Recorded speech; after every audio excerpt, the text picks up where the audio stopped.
So hello everyone, तो कैसे हैं आप सब? Today we will be studying about the most important equity principle, that is he who seeks equity must do equity.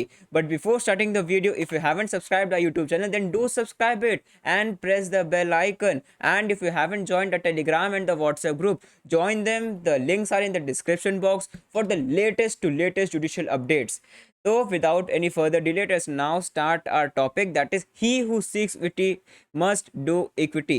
अब अगर हम लोग इसका टाइटल पढ़ते हैं तो what comes in our mind कि अगर कोई इक्विटेबल रिलीफ चाह रहा है, ही हु सीक्स इक्विटी, मतलब अगर कोई इक्विटेबल रिलीफ चाह रहा है, अगर जो पिटिशनर है इक्विटेबल रिलीफ चाह रहा है, तो उसे पहले इक्विटी करनी पड़ेगी। मतलब कि उसके प्रति जितने भी उसके ऑब्लिगेशन हैं सारे उसको कंप्लीट करने पड़ेंगी, तभी जो पिटिशनर है उसको इक्विटी मिलेगी।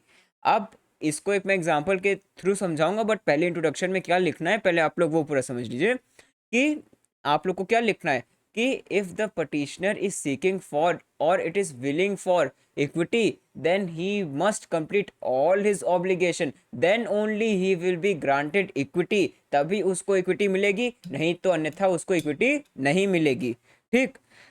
अब एक लाइन और आप लोग लिख सकते हैं कि कोर्ट की आइज में सब इक्वल होते हैं, चाहे वो डिफेंडेंट हो चाहे वो पिटिशनर हो। अगर आपने ब्लाइंड लेडी को देखा होगा जो जुडिशरी का सिंबल है, तो जो ब्लाइंड फोल्ड लेडी है, जो लेडी है उस जिसके हाथ में तराजू होता है, उसकी आंखों पे पट्टी बंधी होती है। क्यों पट्टी बंधी होती है? क्योंकि जुडिशरी के in the eyes of court, in the eyes of judiciary सभी इक्वल होते हैं, कोई मतभेद नहीं होता, कोई बायसनेस नहीं होती। चाहे वो राष्ट्रपति हो, चाहे वो एक गरीब का लड़का हो, गरीब आदमी हो, कोई बायसनेस नहीं होती। I am so sorry, I just sorry sorry, pen गिर गई थी। हाँ, कोई ज़्यादा फॉर्म में आ गया था मैं।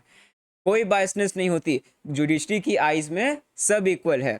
तो let us now take an example. जैसे एग्जाम्पल मैं लूंगा तो आप लोग को बहुत ही अच्छे से समझ में आ जाएगा। तो एग्जाम्पल मैं जो ले रहा हूँ that is the illustration 51 of transfer of property act. अब ये आप लोग को अगर आप ये लिख देंगे ना, illustration 51 of transfer of property act, यार मैं बता रहा हूँ तुमको आधे नंबर वहीं मिल जाएंगे। जब टीचर देखेगा ना, अरे बच्चे ने इतना डीप में जाके स्टडी किया, उसने ट्रांसफर ऑफ प्रॉपर्टी एक्ट की इलिस्ट्रेशन नंबर 51 कोट किया है, तब तो आपको आधे नंबर वहीं मिल जाने हैं।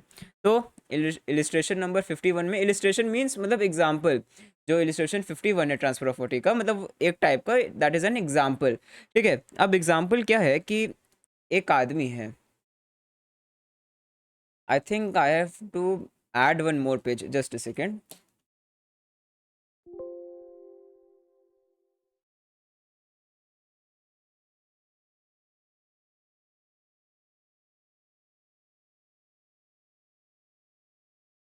या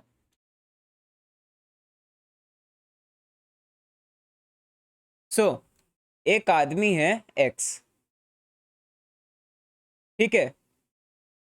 तो एक्स जो है गुड फेथ में, ठीक है, फेथ इंटेंशन आप लोग को बहुत ही अच्छे से देखना है। इंटेंशन यहाँ पे एक्स जो है गुड फेथ में वो एज्यूम कर लेता है कि एक जो प्रॉपर्टी है उसने जो वाई से खरीदी वो प्रॉपर्टी उसकी हो गई है। मैं एक मिनट, वेट वेट वेट, मैं ऐसे बताता हूँ, वेट, भूल जाओ एक्स कौन है। एक पर्सन है वाई। ठीक है। वाई एक पर्सन है, उसने एक प्रॉपर्टी एक्स को बेची। ठीक है। अब यहाँ पे मेन पॉइंट क्या है कि वाई जो है रियल ओनर नहीं है प्रॉपर्टी का। ठीक है। और एक्स को ये बात नहीं पता है। तो वाई जो है without being owner of property वो एक प्रॉपर्टी एक्स को बेच देता है। और एक्स जब मिल जाती है यार तो एक्स क्या सोचेगा, ये तो मेरी प्रॉपर्टी हो गई। तो एक्स जो है गुड फेथ में उस प्रॉपर्टी पे रेनोवेशन कराता है, उस पे परमानेंट डोर्स फिट करवाता है, विंडोज फिट करवाता है। मतलब कि वो काफ़ी कैपिटल खर्च करता है in the renovation of that house. अब एक दिन क्या होता है, जो उस हाउस का रियल ओनर होता है, ये जो हाउस है बहुत ही वाहियात हाउस है, आई नो। ये जो हाउस है इसका जो रियल ओनर होता है, सपोज रियल ओनर को तो मान लो जेड है। अब जब जेड जो रियल ओनर हाउस का वो अराइव करता है, तो अब जेड को तभी ये प्रॉपर्टी मिल सकती है जब वो जेड जो है एक्स को रेनोवेशन की कॉस्ट दे दे। ठीक है। नहीं समझ में आया? मुझे पता है, फिर से समझते हैं। वाई जो है एक पर्सन है, वो प्रॉपर्टी देता है एक्स को। वाई क्या है? रियल ओनर नहीं है प्रॉपर्टी का, और ये बात एक्स को नहीं पता है। He just assumes to be the real owner of the property and gives the property to X. अब यार एक्स को प्रॉपर्टी मिल गई, अब एक्स तो सोचेगा यार मेरी प्रॉपर्टी हो गई। अब आप खुद ही सोचो कि आपको कोई प्रॉपर्टी दे और वो प्रॉपर्टी बहुत जर्जर हालत में हो, आप उसमें रह नहीं सकते, तो आप तो उसका रेनोवेशन कराओगे ना। तो एकदम सेम एक्स की मेंटालिटी थी। एक्स गुड फेथ में उस हाउस का रेनोवेशन कराता है, उस हाउस में परमानेंट डोर्स लगवाता है, परमानेंट विंडोज लगवाता है, मतलब कि काफ़ी अच्छा खासा कैपिटल इन्वेस्ट करता है एक्स। अब एक दिन क्या होता है, इस हाउस का जो रियल ओनर है जेड, वो अराइव, वो मतलब आता है, ठीक है। अब जेड आता है और जेड बोलता है ये तो मेरी प्रॉपर्टी है, मेरी प्रॉपर्टी मुझे वापस दो। एक्स बोलता है नहीं। तो अब जेड को प्रॉपर्टी तभी मिल सकती है, ठीक है। अब जब जेड कोर्ट जाएगा तो जेड को प्रॉपर्टी तभी मिलेगी जब वो एक्स को, जितना भी एक्स ने पैसा खर्च किया, जितना भी एक्स ने कैपिटल लगवाई है in the renovation of the house, जितना भी वो अमाउंट जब तक ना दे दे जेड, ठीक है, जब तक जेड वो कॉस्ट नहीं देगा एक्स को, तब तक जेड को अपना घर वापस नहीं मिलेगा।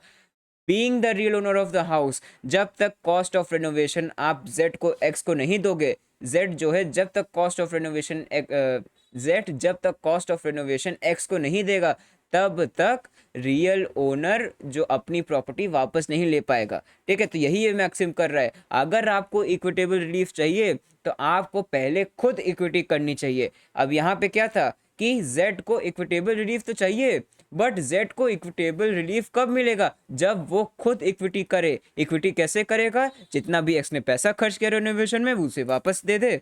तो आज पता नहीं क्या हो रहा है, मेरी पेन बार बार गिर रही है। तो कैसे इक्विटी जेड करेगा?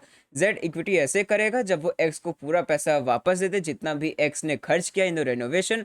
तो जब वो जेड इक्विटी करेगा तभी उसे इक्विटेबल रिलीफ मिलेगा, तभी उसे अपना घर वापस मिलेगा।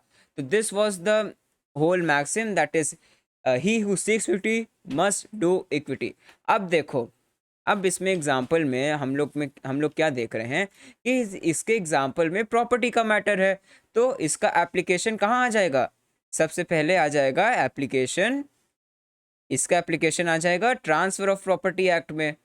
सिंपल है, देखो जो इलिस्ट्रेशन में तुमको दिख रहा है एकदम सेम उसका एप्लीकेशन होगा। अब एप्लीकेशन इन इंडिया में क्या, प्रॉपर्टी का पूरा मैटर है, तो सिंपल बात है यार, एकदम कॉमन सेंस लगाओ तो ट्रांसफर ऑफ प्रॉपर्टी एक्ट में आ जाएगा। अब यहाँ पे लेन देन का मामला भी है। अब लेन देन का मामला कहाँ होता है? इंडियन कॉन्ट्रैक्ट एक्ट में। तो इसका एक एप्लीकेशन कहाँ आ जाएगा? Indian contract act. This was the illustration, this was the application. So this completes our today's video that was on he who seeks equity must do equity.